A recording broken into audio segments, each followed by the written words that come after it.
It's very important as you're in the business of selling land and selling communities is what I want to talk about more, that you really understand that, before you sell the 50 by 100 or any kind of plots that are being developed, there has to be a bigger picture around the communities that you're creating. And I think our first interaction with Goshen was around that, because your business was primarily on selling plots, acquiring land, subdividing, so that you sell to people who are buying plots of certain sizes that fit their budget. So the key thing here is the transition that Goshen has had is now you're a developer creating communities. Now, to develop a community, rather than focusing on just selling the plots that have been subdivided, there needs to be a bigger picture thinking around that subdivision. It has to be planned very well. It has to have certain amenities. And for me, one of the things that is very critical around master planning is context. What's the context you're master planning for? Because if you're doing a master plan and a subdivision in an area that is more urban compared to the vision you're trying to sell here in Nanyuki, of course you have to relate to the context. So a lot of elements go into the master planning, and we can discuss a couple that were very important around, the Acacia Cove master plan. So let me start by saying that the conversation didn't start on paper. And you understand that. Of course, we engaged by having a discussion around what it is that you're trying to achieve. The conversation started by a long drive.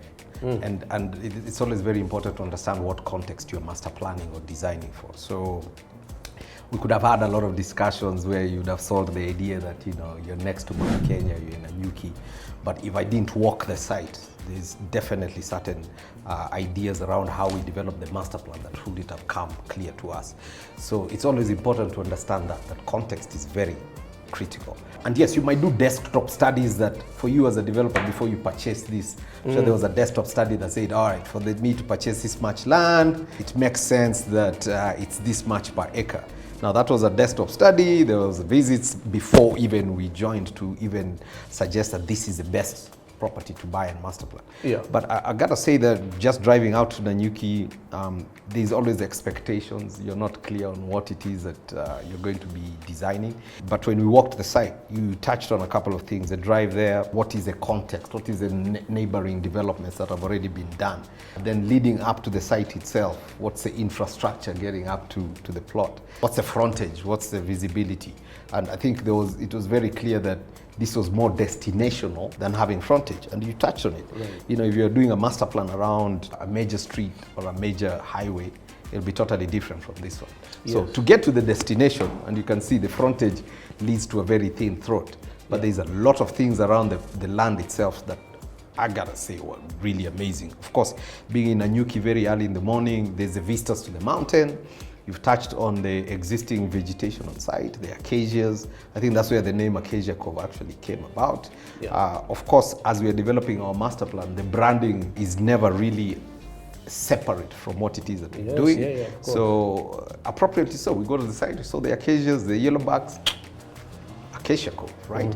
So one of the things that was very important in walking the site was to understand, yes, you have a lot of existing features in terms of the trees, the key element, of course, being the dam. And right away from me, as a sustainable developer and a sustainable designer, it was very critical to understand that if you're master planning around that dam, you have to be very conscious about, how you're going to be draining that site, how you're going to respect any sustainable way leaves or any sustainable swells around the dam, so that when you're designing, you're actually not going to contaminate what the existing features are. You have a dam, you have the trees, you have to pay homage to that. I think it's not so evident when you drive the site that there's quite a bit of a rise and a fall with the topo. I've always been bringing you that we need to see the topo, So you respect the land and how it falls. The easier it is for you as a master developer in terms of infrastructure, but as well, the easier it is for the people who purchase the plots to develop.